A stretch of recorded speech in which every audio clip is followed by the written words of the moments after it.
Արթևանյան, ձեր թեկնածությունը առաջադրվել է փոխնախագահի, երրորդ փոխնախագահի պաշտոնում, նախ դուք ինչ կարծիք ունեք, իշխանությունը քվեարկել։ Անկեղծորեն ասեմ, կարծիք չունեմ, եթե նայում ենք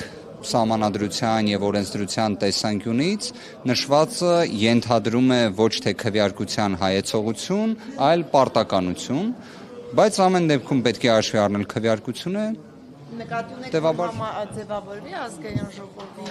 Ոչ թե այդ իմաստով, այլ սահմանադրական դատարանի համապատասխան որոշումը, որը ի զարմանս ինձ օրինակ վկայակոչվեց հենց քաղաքացիական պայմանագրի պատգամավորի կողմից, ուղիղ նախատեսում է, որ կան հարցեր, որոնք սահմանադրի կամքով, թեև ձևական առումով ենթադրում են հայեցողություն, բայց էության մեջ հանդիսանում են պարտականություն։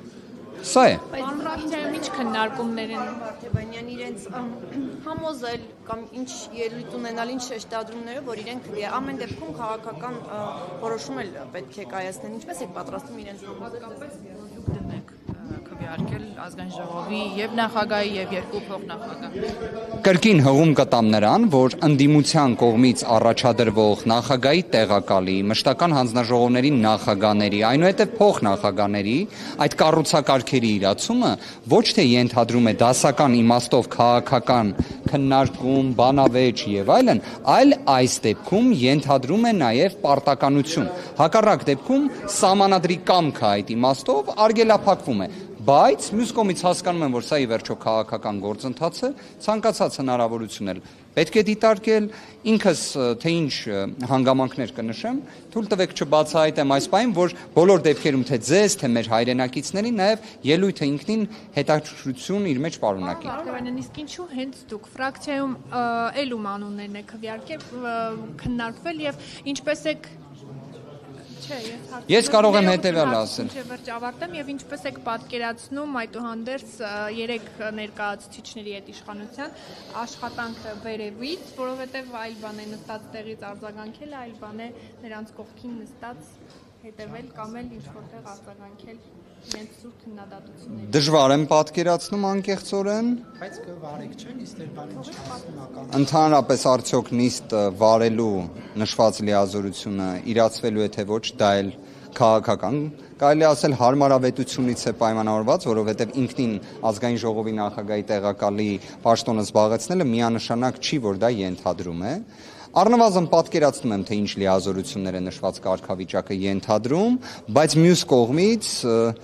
նաև դժվարությունները եւս պատկերացնում եմ։ Խմբակցության կողմից որոշումն է կայացվել, ի սկզբանե երբ ընտրության արդյունքների նաև վիճարկման գործընթացներ եւ այլն, կհիշեք, ես մշտապես ընդգծում էի, որ թիմի կողմից կայացված որոշումները ես հարգելու եմ։ Սա եւս թիմի որոշումն է եղել։ Մենակ ստացվի, որ օրինակ դուք չընտրվեք, երկրորդ անգամ նորից ձեր տեխնոլոգիությունը կպնդի խմբակցությունը։ Խմբակցությունը կքննարկի, դիրքորոշումը կներկայացնի,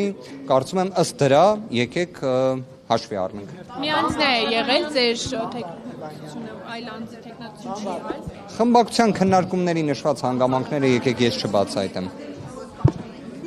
Պաշտում է, այդ դեպ ինչ է կանելու, եթե նշված կարգավիճակը իրենից ենթադրում է հատկապես խորհրդարանական դիվանագիտության ձևաչափում որոշակի առանձնահատկություններ, որոնք ընդհանուր Հայաստանի Հանրապետության առջև ծառացած մի շարք խնդիրների տեսանկյունից, այդ թվում չեմ այսպես ասած խուսափի նշվածը արձանագրելուց, քաղբանտարկյալների, մարդու իրավունքների հիմնարար խախտումների տեսանկյունից կարող է որոշակի նշանակություն ունենալ։ Հետաքրքիր հանգամանք է արձանագրում ազգային ժողովի նախագահի տեղակալը ներկայացնում է ամբողջ ազգային ժողովը այդ տեսանկյունից իր կարգավիճակից ելնելով։ Պարոն Կիրակոսյան, հաշվի առնելով, որ վերջին օրերին նաև ընդհանրապես կարծես իմ հայտարարագիրն էր նաև քննարկման առարկա դարձը, դրանից ելնելով երևի թե աշխատավարձի վերաբերյալ հանգամանքը որոշակի իմաստով զեղչվում է, ասեմ ավելին, ես կարծում եմ առիթից օգտվելով պետք է առաջարկը այդ ներկայացնել, որ երբ վերլուծվում է իմ հայտարարագիրը,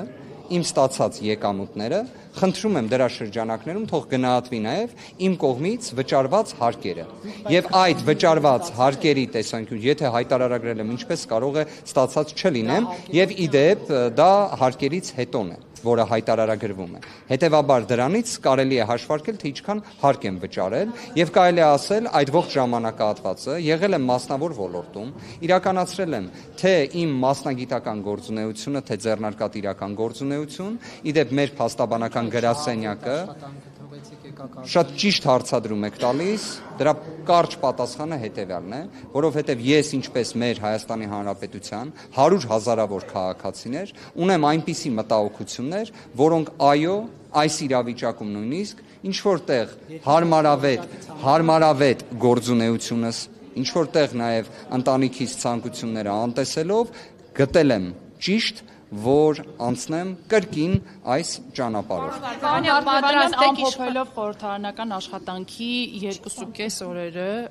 խնդրում եմ ձեր տպավորություններով կիսվեք։ Այս 9-րդ գումարման խորհրդարանում եք կոմֆորտ զգում, թե նախորդ գումարման, եւ մի դիտարկում էլ նախորդ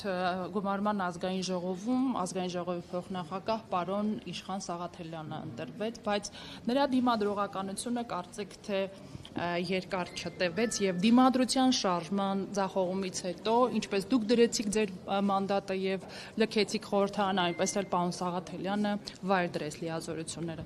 ազգային ժողովի փոխնախագահի պաշտոնից, ուզում եմ հասկանալ ձեր դիմադրողականությունը բավականաչափ է ամբողջ